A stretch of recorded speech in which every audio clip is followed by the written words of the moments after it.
Hello. There have been some extraordinary political developments in America over the past 24 hours, with Joe Biden announcing that he won't be the Democratic candidate for president. And it's looking more and more like Kamala Harris will be the Democratic nominee for president. So I just have a short little video for you here that I've titled, Who is Kamala Harris? And we'll look at her natal chart in brief, and we'll take a look at her prospects for winning this election and also at how she interacts with America's horoscope and some thoughts on what kind of president she would be if she does become president. So let me share my screen here. Just give me a moment or two. And let's see, I've got to get some panels out of the way as usual so that I can see what I'm doing. It always takes me a few seconds to get this set up, but I think we're ready to go. So, who is Kamala Harris? Well, here's her natal chart. And with the North lunar node conjunct her ascendant right over here, very strongly conjunct, Kamala Harris appears to be a person with a destiny. Furthermore, with the North lunar node in an air sign, she represents the future that began in 2020 when Jupiter and Saturn started an approximately 300-year cycle of conjunctions in air signs. And this year, too, as we continue 20 years of Pluto in Aquarius, which is also an air sign. So, having this lunar nodal axis conjunct her ascendant and descendant so strongly, particularly with the North node conjunct her ascendant, this really looks like a person with a destiny. And she has an air sign, Gemini rising. And we're moving into this era of air signs, away from earth signs where the emphasis was on material possessions and exploiting the planet and acquiring wealth. We're moving from that to an era where the emphasis will be on ideas and creativity and technology and relationships with one another. And Kamala is pretty much a perfect person for this kind of transition. Okay, here's something else we have in her birth chart. The kite formation involving her ascendant north node, Sun, Mercury, and Saturn midheaven provide coordination to her career and, also to the moon, provide coordination to her career and her personal creativity. So at first glance, she has this wonderful grand trine here, which allows the functions of these planetary drives to coordinate together very well. But it's more than a grand trine because the moon appears making a sextile to Saturn and midheaven, and also to the north node and her ascendant. And this provides even more harmony in her chart. So she's a very well integrated individual. Now, with Sun in Libra, she wants peaceful relationships, but with Moon in Aries, she will often take on the persona of a warrior. And she has exhibited this warrior side of herself time and time again as both a prosecutor and as a senator. Okay, let's take a look at these planets down here in her fourth house. She has Uranus, Pluto, and Venus all conjunct. And her family moved around a lot when she was a child. Her parents were both university professors. Her mother's from India, her father from Jamaica. And her parents divorced when she was 7. There's the trauma here. Uranus is an unstable home in some respects, moving about or the home breaking up. The many places she's lived in is reflected in Uranus in the fourth house. And she moved not only around this country, but she also spent a lot of time with her relatives in India as she was growing up. Okay, and Pluto conjunct Venus in the fourth suggests some family trauma. There's your divorce. And a stern personal space may also be the cause of frequent staff turnovers while vice president. It's been noted that she had a lot of staff turnovers in her office as vice president, and this may be related to some of her experiences growing up. Some trauma she experienced growing up, well, it may have resulted in her creating a rather stern environment for her staff to work in, and the pressure may um, have been too much for them. From her point of view, she may just be trying to run a tight ship, and not everyone is able to go along with that. But this is what we see astrologically, and the staff turnovers, that's what we've seen in reality. The actual feelings, emotions behind all of that, well, I wasn't there, you weren't there. We can't really say, we can only speculate. Okay, now with Chiron in the 10th house, let me go back. Yep, this is where I want to be. With Chiron in the 10th house, trine its Neptune ruler down here, and opposite her fourth house planets, her challenge is to be a visionary healer and transcendent figure. However, if she fails at this, then she could wind up being wounded and wounding others. Nonetheless, she has great promise. I've seen a lot of the visionary and transcendence in her already. I've also seen sometimes on the campaign trail when she gets wounded. And when she seems somewhat wounded, her voice becomes a little weaker, a little bit more whiny. Hopefully, it doesn't get to the point where she also wounds others. But she has this very visionary promise, not simply by having Chiron in the 10th house, but Chiron in Pisces, and Pisces is ruled by Neptune, and Neptune is making a strong trine to her natal Chiron and also to these planets down here in the fourth house. So her vision helps her reconcile this opposition. Now, let's look at how she compares with America's chart. The chart I generally use is this July 2nd, 1776 chart for the passage of the Declaration of Independence. Probably more people use the July 4th Sagittarius rising chart, known as the Sibley chart. Well, the things I talk about with regard to Kamala Harris's relationship to this July 2nd chart, they're going to apply pretty much to the July 4th Sibley chart also. It just works out in a little different way. So we get pretty much the same interpretation regardless of which chart we look at.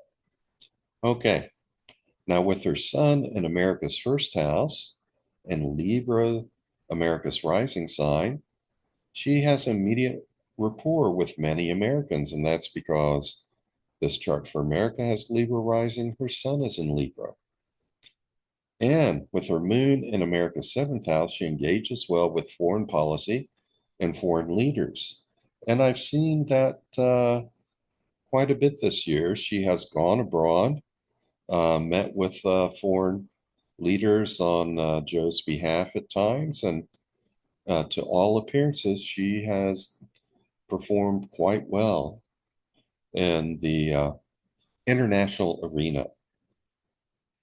Okay, so there is some harmony here with American voters, but you might be saying to yourself, wait, that's not the way I feel. Well, that's true, and there's a reason for that, which we'll talk about now. So, on the other hand, with their sun and moon both square America's Mercury and moon, effective communication with the American people may be an ongoing problem, and she may at times appear cold and aloof and not as empathetic as she really is. There is a way forward through her Libra personality, but many Americans may always have a love-hate relationship with her. This is her big problem with the public. This pretty strong square between her sun and moon and Mercury and moon in this July 2nd, 1776 chart. The worst case is when she is exhibiting this Libra, I'm sorry, the Aries side of her, moon in Aries, this persona as a warrior politician. If she's too stern, too hard, then she's going to come across as aloof and not empathetic to what people are trying to tell her. Okay?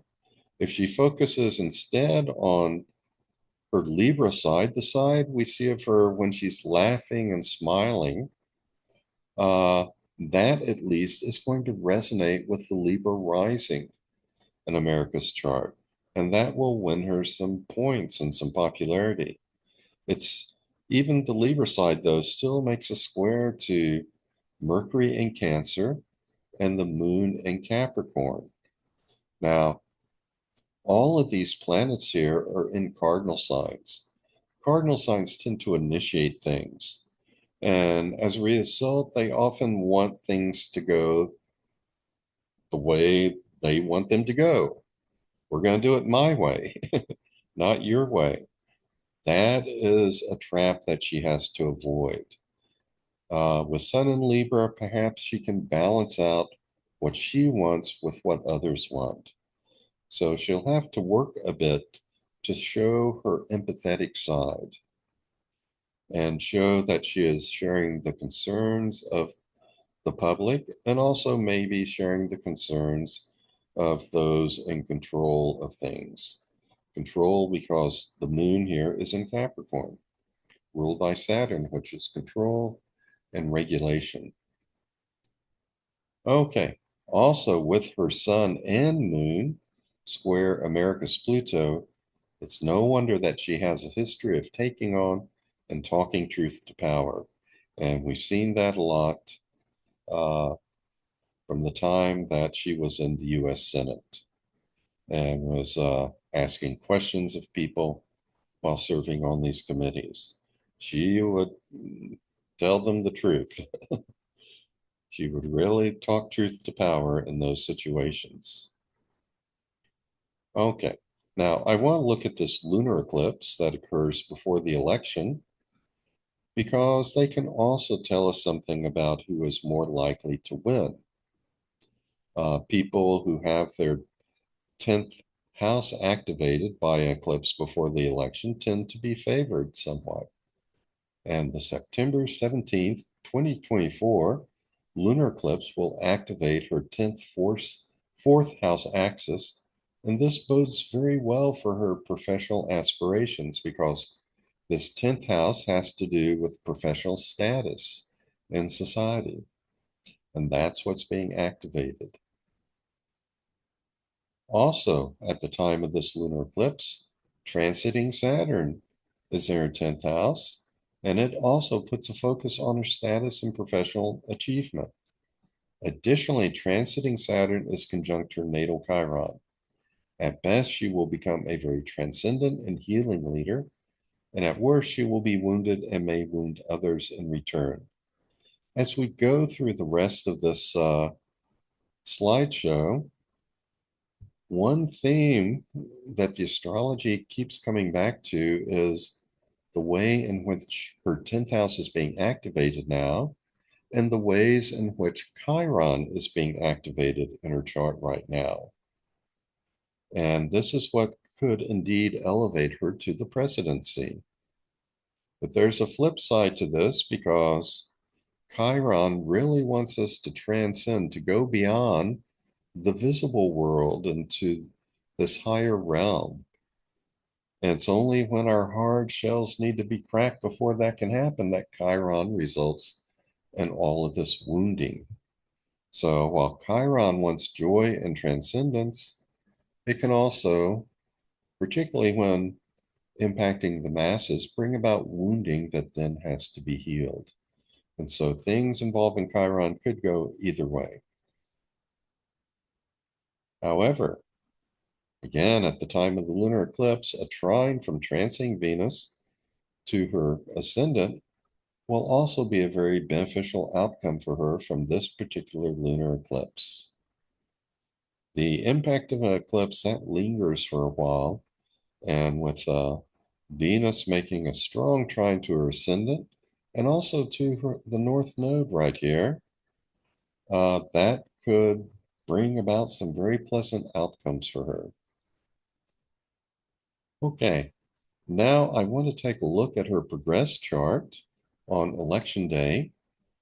And in her progress chart, Chiron has barely budged from its position at birth. Hence, the influence of Chiron has been a fixed constant throughout her life. And as a prosecutor, she's had a history of punishing the wicked and healing the victims. If you go to Wikipedia and read about her life and her career, it's really fascinating. And as a prosecutor, she wasn't interested in just simply trying winning law cases so they could all be more feathers in her own cap. She looked to see who was being hurt in society. And she tried to help those victims and help them heal by taking their oppressors to court and putting them away for their evil deeds. So her actions as a prosecutor have literally helped punish the wicked and heal the victims. Okay, and now with progressed moon over here strongly trining her 10th house Chiron, on election day, she could indeed win and become the first woman president of the United States of America. Now, Kamala Harris also has progressed Saturn nearing a conjunction with her midheaven, and this too bodes well for an elevation of her status as she gets older. Now, in a progress chart, each day after your birth corresponds to a year of your life. And this works because we can essentially equate all cycles with one another. A daily cycle from one sunrise to the next can have a natural correspondence to a yearly cycle. And so the things that happen to us during these daily cycles after birth also wind up being reflected in the yearly cycles that follow. And for the rest of her life, most likely, Saturn is going to be slowly moving closer and closer to her midheaven in her progress chart. And so her status is likely going to get better and better and better. Also, in her progress chart on election day, her progress sun is going to trine her natal moon and sextile her natal sun and her natal Saturn. So things look good now for Kamala Harris, both personally and professionally. This is all very, very good news in her progress chart, and this forms sort of the background in which other things will operate. Oh, also, Kamala's progress midheaven is going to be sextile her natal midheaven, and this too could give her professional status a boost. It's a very strong sextile, so that could be very good for her status going forward. Okay. Now let's look at the transits on election day. On election day, transiting Saturn will be in her 10th house. That by itself is good for her status. And it's going to be conjunct her natal Chiron. Again, Chiron's being activated. Additionally, transiting Sun will trine her natal Chiron on that day, and these two put a focus on her status. I expect her status to go up, but the Saturn Chiron conjunction could go in either direction. Up if she rises to the occasion, and down if she doesn't. And finally, transiting Jupiter is conjunct Kamala's ascendant on election day, and this also bodes well for a beneficial outcome. And it's not an exact conjunction, but it's with an orb, a little over 4 degrees orb. Jupiter is moving retrograde away from that. Some will see that as a waning influence, but it's still an influence which is present at that point, and that could help her win the election. So, will Kamala Harris be America's next president? The more she rises to the occasion, the more likely it is that she will.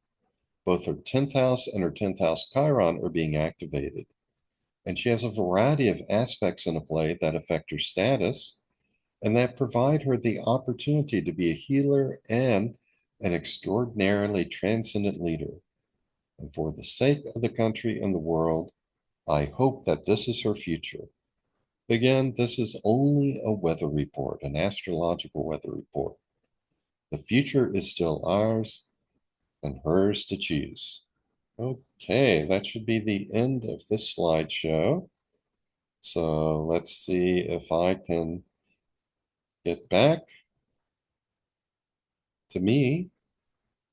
Okay, and I'm back here. So I hope that gives you some good information. I've given you a quick astrological perspective on Kamala Harris, who she is, how she operates, how she uh, compares to the chart for the United States of America. I looked at the July 2nd, 1776 chart in particular, but a lot of these same interpretations can be found if you look at how she compares with the July 4th Sibley chart for America. And I looked at how she'll be affected by the September lunar eclipse. And I've looked at her progressions and her transits on election day. So she does have kind of this love-hate relationship with the American public. Sometimes she looks warm and friendly. Other times she may look aloof and cold. She may have to work at communicating well with the public, but she is someone, I believe, who has a destiny. And it can be a very good destiny for her and for America. I have often seen her rise to the occasion of what is promised by that Chiron in her 10th house. Occasionally, though, I've seen her stumble and appear wounded, but I think she has grown with every turn, and I am hopeful she will rise to the occasion, and there's a very good chance that she could be our next president of the United States and the very first female president of the United States. So again, astrologically, there is a great destiny ahead of her if she can achieve it, if she can rise to the occasion and grasp that destiny. And for her sake and for all our sakes, I hope she does. Okay, well, that's it for today. I hope you enjoyed this video. I hope you join me again. And for now, I'll just say so long and be well.